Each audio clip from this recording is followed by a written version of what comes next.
Hi everyone, I'm Maddie. And I'm Amber. And we're Witches Talking Tarot.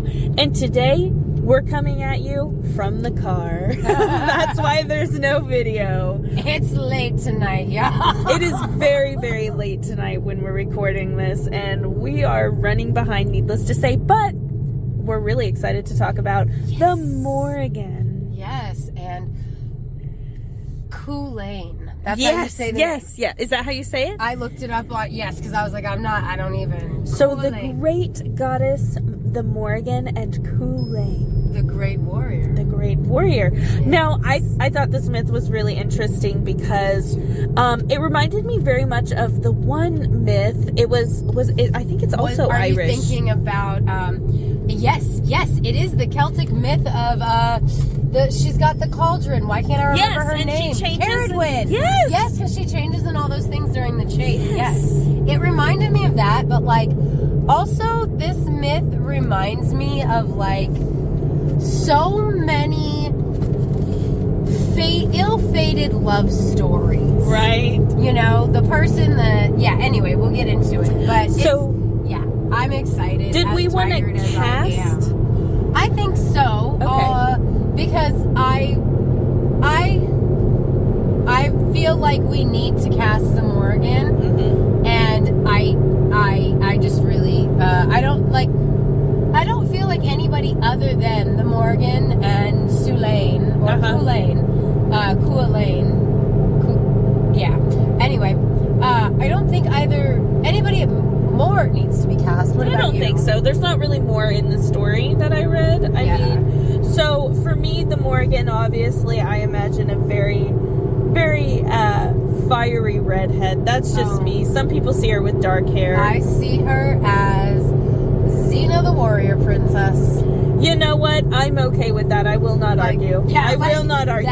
That is absolutely fine. I can't remember the actress's name. Lucy Lawless. Thank you. She is gorgeous. She is gorgeous. And if she was just, you know what? Nowadays, she is slightly paler. So I don't even have current era, her skin tone on the rest of her as, the warrior princess. That is the Morrigan for me, hands down, 100%. Sure, she can have a red wash in her hair, you know what I mean? Where it's that black, but when you get I've seen her with red hair. I have seen her. She played in I think it was a Roman show or something like that. But I've seen her with red hair as well when she was in this one episode of a show I like. But it's dark hair that has that red tint to it. Yes, that's exactly what I meant by a red wash, where it's dark, but when it's caught in the light, you can really see the red. Lucy Lawless, a Xena warrior princess, the awakening of my bisexual soul. I know. I didn't even do that on purpose. It's just that's how I see the Morrigan. Bangs and the only she got to do the call. Oh my god. My sister and I used to run around the house doing the Xena warrior call, and my mom would laugh at us. Dude, but that makes it so much more perfect because of the fact that the Morrigan, in her triple deity, aspect and whatever, she does deal with death, and as we'll see in the myth, there's this overlap with Banshee lore, because Banshee lore partly comes from the Morrigan, and the Banshee is that mournful call, and so then you say the Xena thing, and I'm like, oh yeah, this is even perfect. Oh yeah, she's got to do the I can't do it. I refuse to do it. I'm so glad you did that, because I wasn't sure if I was remembering. I can do it. I'm just embarrassed. It's la la la la la. Yeah, I couldn't remember if I was doing it. Dude, my husband and I watched the first season of Xena, and he had never seen it before. And the first episode, Xena does this move where she hits this guy in the neck, and she's like, "I just cut off the blood flow to your neck." Oh yeah, absolutely. And my husband, Bryson, was like, "I can't." I'm like, "Yes, you can. It's badass. It also ties into Hercules. You have to watch it." I know, that's why I watched it, because my best friend at this, back in the early 90s when I lived in Delaware, Christy, her mom was in love with Kevin Sorbo. Oh yeah. Yeah, so I saw every episode of Hercules, including including the ones where Xena's like, she comes on as a guest, I'm pretty sure. So then when she got her own series, Christy and I were like, fuck yeah, woman power! Oh my God, I love her. Gabrielle, exactly, dude. And you can't tell me that they were, okay. Oh, they were totally gay. Like, I get where I still don't remember it that way because they always had male love interests. Yeah. But, okay, so it's funny because I'm going to go, like, I'm going to bring it into this conversation I had with my daughter earlier. So, my youngest she told me that she memorized the entire speech of Jake Gyllenhaal to Heath Ledger in Brokeback Mountain. That's gay. No, I'm just kidding. I know, right? She goes, have you seen Brokeback Mountain? And I was like, no. And I said, it's not because of like all the hype about, oh, they're gay and whatever. Right. You know, because even back then, to be fair, back then, that was very ahead of its time. It was. It truly was. And I wanted to be clear that that's not why I haven't seen it yet. You know, it came out back when I was having kids. There was no streaming service. I had Blockbuster and babies and a husband. And the only time that I went to a movie theater, it was either a children's cartoon movie, because we were taking the kids to it, or it was one of the very, very, very rare occasions that my husband and I got to go on a date. So, like, it was never going to be a movie that we had to, like, somebody was giving up something. Like, we always agreed on the movie and those, because we didn't get out like that. You know what I mean? The closest we got was Blockbuster, and honestly, we were very not wealthy, and so, you know, our 5 Blockbuster choices for the week had to keep the kids busy so I could clean the house. You know what I mean? No, I totally understand. Yeah, there was no spending our entire Blockbuster budget on a new release movie that I wanted to see. I just couldn't do that. So, and now that I have streaming services, I still haven't seen it because of the fact that the name Brokeback Mountain makes me think of Cold Mountain, which horrified me and I will never watch again. And that's why I haven't seen Brokeback Mountain. But like, we were talking about the speech, and she was like, you know, I was like, so since I haven't seen it, this is all just conjecture out of my own mind, but is it a situation where they're both gay, for real gay, like absolutely wholeheartedly gay, cannot live as gay men, but they find that in the cowboy life they're able to have that? Or is it a situation where historically, throughout the eons before Christianity took everything over, human relationships did not exist within these parameters that Christianity has given it, and so in other timelines, in other ways of life, you had multifaceted relationships, and you could have a sexual loving relationship of somebody of the same sex and still want to have a wife and be married and procreate with that woman, and it was okay and there was nothing wrong with it. And I just put out there, conjecturally speaking, that perhaps the Heath Ledger character was truly like an individual like that like he wasn't married because he had to be married to pretend that he was a normal straight man. He was married because he truly cared about that woman as a person. Yeah. And then he also truly cared about Jake's character because they spent so much time together. They developed an emotional relationship, and they had a sexual relationship because human needs are what human needs are, and they're all alone out there for so long as cowboys. Now this is all conjecture from me. It's honestly, it's a pretty good movie. I honestly feel bad for the wife of Heath Ledger. I think it was Heath Ledger's wife, because there's like this scene where she wants to do it with him, and he wants to do it, or he's wanting to do it, right? And he flips her over and does it that way, and she knew.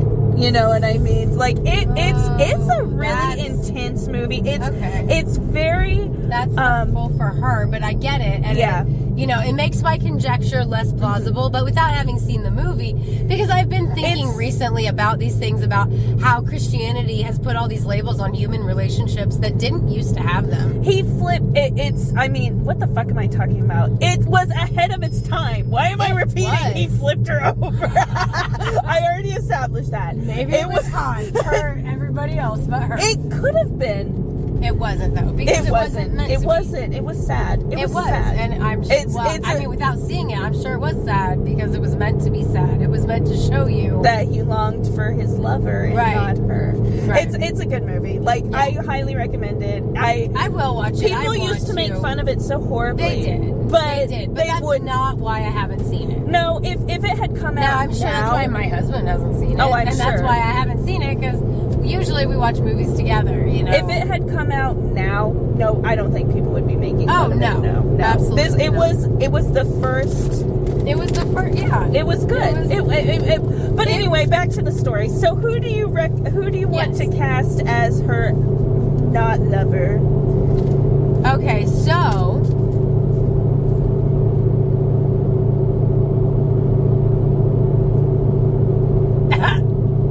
I think this has everything to do with the conversation we just had, but what if Heath Ledger was... I am down, because I was literally going to say that. I was literally going to say Heath Ledger. I don't want to cast the other guy. Jake Gyllenhaal. Yeah. I want to save him. That's fine. You know, but I'm down with I'm going to make the bad joke of, well, Heath Ledger's already dead, so it works for this. It does. It does. Oh. And I'm sorry, it's bad. I actually love Heath Ledger. Like, I don't like Jake Gyllenhaal, but I love Heath Ledger. I'm going to be real with you. I'm not a big fan of Heath Ledger, but I like him in Brokeback Mountain. He did really good. He did really good. I fell in love with him in 10 Things I Hate About You, and Heath, there aren't 10 things I hate about you. So the story starts, like, what is the night before a battle? I missed an opportunity to quote the movie. Oh, but I'll do that in the minute. I wish I could quit you. Is that what you were going to say? Nope. I was going to say, what I hate the most is how I don't hate you at all. Oh, no. That's her poem, is 10 Things I Hate About You, and it's, I hate the way you this, and basically it's how she loves him. Okay, and, secondhand embarrassment for reading that out loud at your school. Okay, I would die if any... oh God, it's so great, because she, like, starts sobbing and runs out of the room, because she's looking him dead in the eye when she's like, I hate that I don't hate you at all. Okay, but can you imagine being your age and remembering that shit and, like, just laying in bed like, I am. I hate myself. I have those moments with other things. Me too. Not that. But anyway, so this story begins like the night before a battle, I believe, right? It starts the night before a battle. Yes.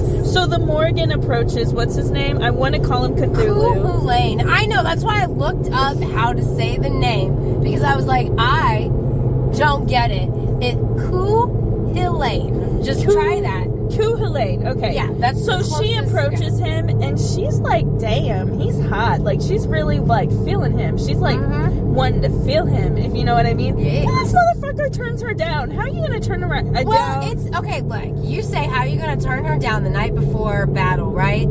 A, he's so preoccupied because he is to his core. Like, I've been thinking about this question, and so I have an answer now. He has been to his core. Cu Chulainn is a great warrior, okay? To his core, he is going to defend the lands that he has sworn to protect against Queen Maeve's armies. Nobody is going to stop him from his task, right? Because honestly, he is born to be this warrior. He is born to live and die for his land, right? So even when a goddess who is not hiding her true self from him at all approaches him on the night before battle and says, hey baby, I want you bad. Is that your sex voice? No. Okay. I mean, like, I think that was my English accent interpretation or impression of Austin Powers. Actually. Oh! Well, you know, you say that, and I think that's what attracted her to him in the first place. Exactly, but like and that actually makes like that makes it even better, because like it's not that he dismissed her because she's a goddess and not worthy of him or something. He doesn't even see her for what she is, because he is so focused on the task of winning this battle. And I agree that his focus, his intent, his passion for winning this battle for the land that they both are on the same side of. Mm-hmm. Like, because I'm pretty sure she's on the same side as him in this. Like, she is also working, like, he's one of her people. She's not of Queen Maeve, who's the attacker. She's like, they're on the same side. And that, I agree, is probably what attracted her. But, you know, again, he is like so focused that he doesn't even see her for what she is. Well, and you know, of course, she's pissed, right? Because the god is scorned. Of course, yeah. So and she wants his attention. So she's not too happy about that. No, so and she's like, I'm gonna fuck your battle up. Yeah. So the next day, turns into an eel, which is crazy. The next day, there's a big old battle, and the first animal that the Morrigan turns into is an eel, and she trips him. Oh, she in trips the river. him. Yes, she's an eel in the river, and when he's crossing the river to get across to the ford, he is tripped by her as an eel in her eel aspect, and he punches her. He injures her, so he's able to get away. But I also find that interesting because I read her name. One of her epithets is Morrigan at the ford. And in this story, she's disrupting him getting to the ford, and I think it relates directly, you know. But you know, he gets past her, and now she is a bull or a cow next, right? Right. Yes. Right. So she is. She leads a herd of cow. Yes. Towards him. And yeah. How the fuck does he get the cows out of the way? He throws a stone. Oh, a stone and breaks her leg. Yes. And so she goes down, and she's no longer leading the herd. And they're like, "Wait, like the spell has been broken." So what they're are we like, doing, "What the fuck?" Right? And I do want to just point out, I love how cows show up here. Right. I do too. I do love that. So she turns into another animal. One last one, right? Well, first. Okay, so first, she is. So he breaks her leg, so he's able to go through and win that battle, right? So after this battle, he's tired, he's weary, he's slightly injured because he tripped on an eel, and then some cows fucked with him. Did she turn into and then three animals, or was it just the two animals and then the old lady? No. So the first is the first old lady. So she's milking a cow. Yes. And he comes up to her while she's milking a cow. And he's drawn to her in the aspect of her as the old woman milking the cow. And he goes over to her and he starts up a conversation. And she's like, "Oh, you sweet thing. Like, oh, you're so lonely and you're tired from battle. Would you like a cup of milk?" And he accepts the cup of milk and he blesses her for offering him the milk. And in doing so, he heals her wounds because he has failed to realize that the old woman has a fucked up eye and a fucked up leg from where he injured her when she was the other animals. So then he blesses her, and she's like, "Have a good night," and he's like, "Have a good night." And then the next morning, he's riding out to battle, and she is a different old woman, and she is washing bloody armor. And in Stories of the Morrigan, and just the Morrigan herself, the aspect of her as, you know, the bringer of death, the way that she's compared to Valkyries and Banshees, or the way that she's the beginning of Banshee lore, so to speak, is, if you guys listened to our Banshee episode last fall, I think, you heard us talk about they wash the mourning garments. Well, the Morrigan, when a soldier sees the Morrigan washing bloody armor, he knows he's going to die in battle. And now, in one version of this that I read, his name was actually on the armor, and in the other version that I read, it was not. But either way, she doesn't tell him, because, like, you know, at this point, she's just like, "Nope, you dead. You fucked me, or you didn't fuck me." Right. And yeah, I'm now done with it. Yeah. And so he goes into battle having seen the omen. And again, I think one of the things, because he doesn't stop to question it, right? And he lives in the land where this lore exists from, right? And so part of me thinks that there's this huge, like, I think the message is, like, the fact that he's not paying attention enough started the whole problem, right? Right, exactly. He's kind of ditzy. Like, he's a good warrior, but not a good mind. Right, because, like, he's not paying attention to an omen. He's riding into battle past an old woman, washing bloody armor, in a society where your goddess of death washes battle armor as an omen that you're gonna die in battle. Right. He's not paying attention. Like, he's just so hyper fixated, I think. I agree. I think he is. So he goes into battle and he's not doing well. And he's not dead yet. But he uses some kind of binding to tie himself to a tree. Okay. To make himself appear upright still so that oncoming enemies might think twice before approaching him. Because, like, if they see him on the ground, they're going to come up and finish the job, right? Okay. I can see that. So he's tied himself to this pole or tree. And a black crow lands on his shoulder. Oh, yeah. And that's the Morrigan as the third animal. Oh, okay. Because as the harbinger of death, she is often pictured as a black crow to carry soldiers, just like a Valkyrie, from what I understood, to carry soldiers to their death from battle. I mean, that's how I understood it. I don't know if you understood it that same way. No, I get it. Like, I totally agree with you. 100%. And I think that was a really fun story. And it did remind me very much of the Cerridwen story. Yes, it did. It seems that a lot of myths involving the gods, specifically Celtic myths, got to do with the chase and the turning different animals. And, you know, I wonder, like, so is that why the Hellenics have Zeus turning into so many different animals? Because I can't think of, other than the victims of the gods and goddesses in Hellenic lore, there aren't many other deities that regularly shapeshift outside of Zeus, right?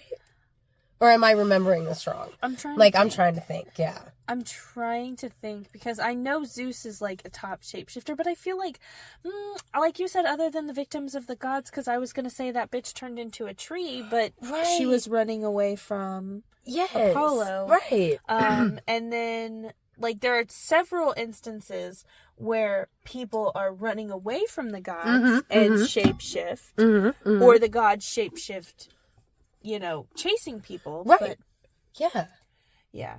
No, but I mean, I agree. You're right. Like, in the Celtic lore, it seems to happen the most. Cause, like, I was thinking about that because, like, as I was reading about the different Morrigan things, I was like, that really does remind me of specifically what we read about Cerridwen. But also it kind of reminds me of Rhiannon, because there are the versions of the story where she and her boy both turn into horses. Yeah.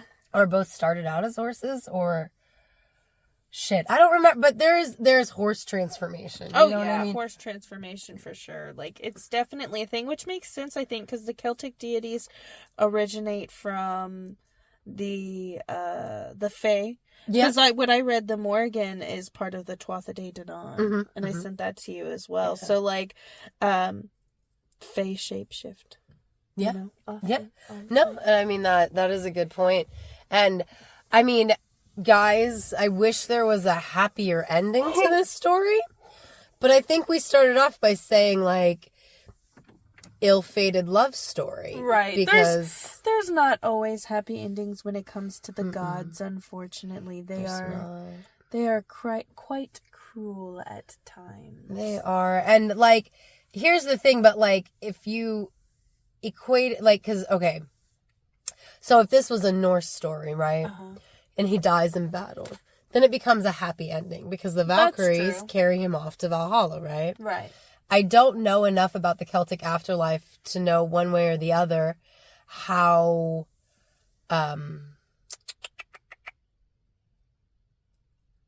positive dying in battle is, right? Because they're very spiritual people. They're very much, about working with the liminal and the other side and all that, but like is dying in battle. I really don't know enough there to know. But one thing I forgot to mention at the beginning, but just in case anybody cares, Cu Chulainn, the great warrior, is a son of Lu, the god. Yeah, okay. The god who is like a jack of all trades. Yes. But not a master of none, because he's actually a master of all of those trades. We did it. He was one of our first Celtic episodes. No, yes. Rhiannon was our... No, I feel like we mentioned him at some...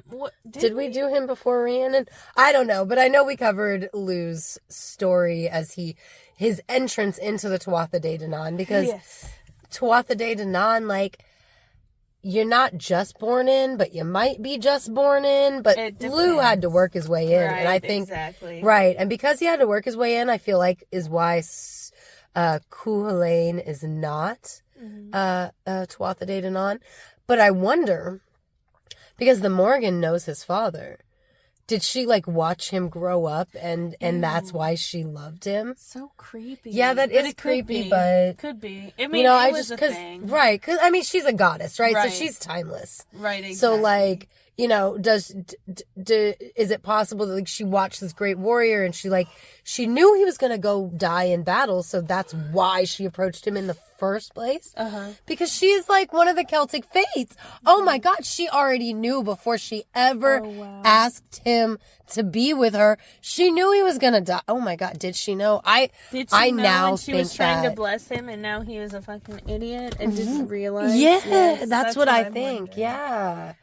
I don't know. I hadn't thought about it until we were, like, kind of discussing it. That's what I love about, like, discussing the myth and, like, kind of seeing the deeper part, like, talking about it with you and getting through. But myth episodes are easily my favorite episodes. I know. And also, like, not gonna lie, hot ass cougar coupling of Lucy Lawless with young Heath Ledger. That is true. Like, and he is attractive in Brokeback Mountain. I like him with blonde hair.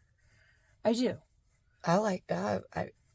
What do you mean? But I mean, he's got blonde hair. And does he have blonde hair in 10 Things I Hate About You? I mean, it's like, no, it's like that 90s, like, I dyed it blonde and my roots are brown, but the lower, it's like two-tone, I think. I don't know. Like, to me, it's not dark brown, I don't think. I like that version of that genre of him, because he played the Joker, and he did the Joker He did. Too fantastically. I agree. That is part of why he passed away. Yes. But I actually in school had to do, we talked about him, and there's a condition. It was when I was in my theater class, and we talked about 90-10, and it's 90% your character, 10% yourself, and if you don't keep that 10%, and it blurs, and you become 95% your character, or 99% your character. That's how actors end up losing themselves in roles, and it's a literal mental health, almost split personality thing that happens. Well, right, because like you.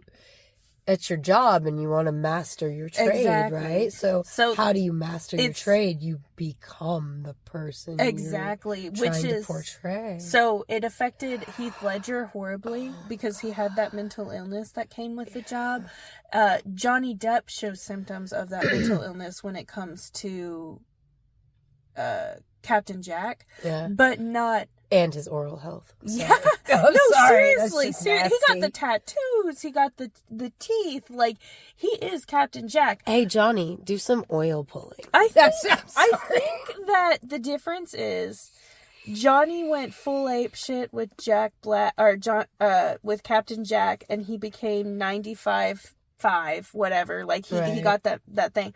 It wasn't such an evil role.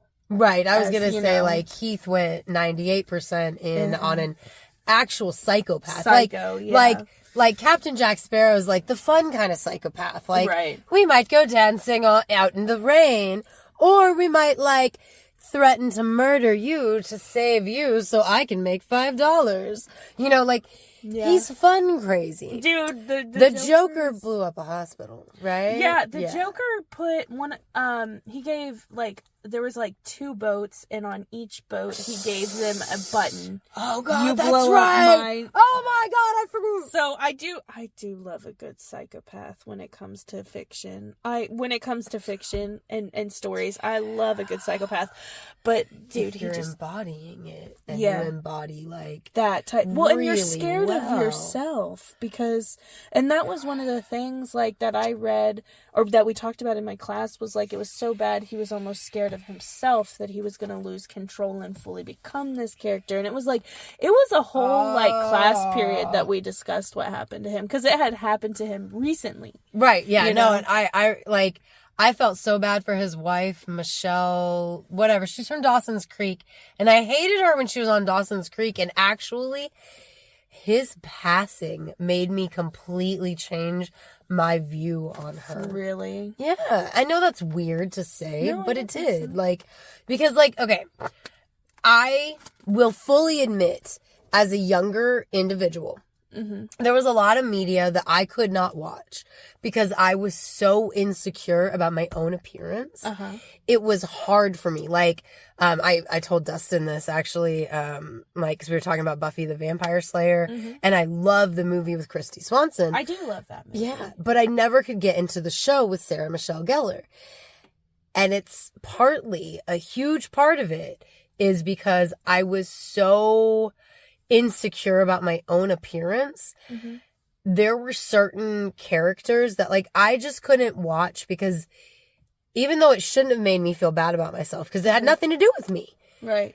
As a young lady who thought I was ugly and overweight and all these other things, like watching these girls who are pretending to go through the same outcastness that I went through in school. Right. But then like they're so pretty and they're so this and Right. and they're able to make friends with these people and it's like that it's as I say it out loud, part of me goes, wow, like little me was mad that these pretty girls were stealing ugly duckling story over here. No, I get it. but It's zero representation. Right, because like I'm over here going like this is my life, but it's not because I'm like, and I think part of it was me thinking that an attractive person couldn't deal with the same,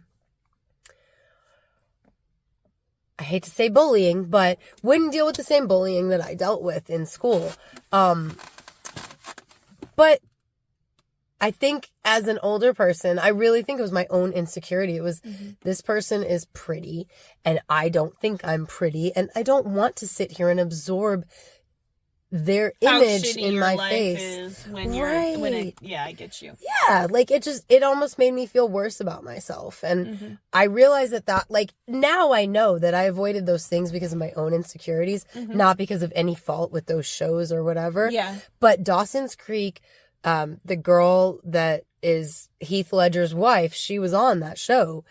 And I hated her. She was Dawson's girlfriend at one point, and she was like, whatever. And I hated her because I had a crush on James Van Der Beek. Yeah. You know, so when they add this girl to the show who's very much like my aesthetic even, because short, blonde, like she was much bigger than... I'm sorry to laugh. I'm just like, anything else? Yeah, I'm looking for the way to say like, you know, what's her face on Dawson's Creek? I get the you one now. that married Tom Cruise. Yeah. Her. She played Joey on Dawson's Creek, but she was tall and skinny. She's very skinny. Michelle, whatever her name is, that married Heath Ledger, she's a more full-figured individual. Like, she wasn't fat or overweight on Dawson's Creek, but she's the short, full-figured girl with blonde hair. And I was like, I'm the short, full-figured girl with blonde hair, but I would never get James Van Der Beek. You know what I mean? And I just kind of hated her, resented her. And then, like, I found out she's married to Heath Ledger, and I was like, that's cool, whatever, don't care, still love Heath Ledger. And then when I found out about his passing, I was just like, I started reading on some of the stuff, and I was like, man, she went through hell. Like, anyway, I've grown up. That's the point of that. I've grown up. Unlike Cu Chulainn, who died in battle. Mm-hmm. And I guess Heath Ledger, who was appropriately cast because he also lost his battle. And I don't say that to be ironic or shitty. I'm like trying to be genuine and like bringing it all full circle to a close. Because that was the myth. That's the end of the myth. Yeah. There's not more other than where Cu Chulainn went after he was taken to the other side by the crow, which if you want to hear more about crows, check out our last episode.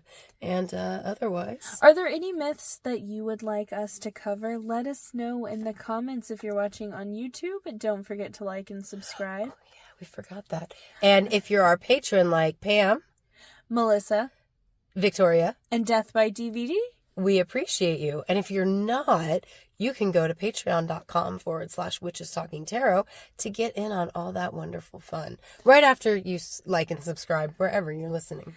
You can find us on Instagram and Facebook at Witches Talking Tarot. We're also on Threads at Witches Talking Tarot. And we are on the X as Classiest Witches because we're the classiest witches you know. Thanks for sitting with us for a spell. Bye.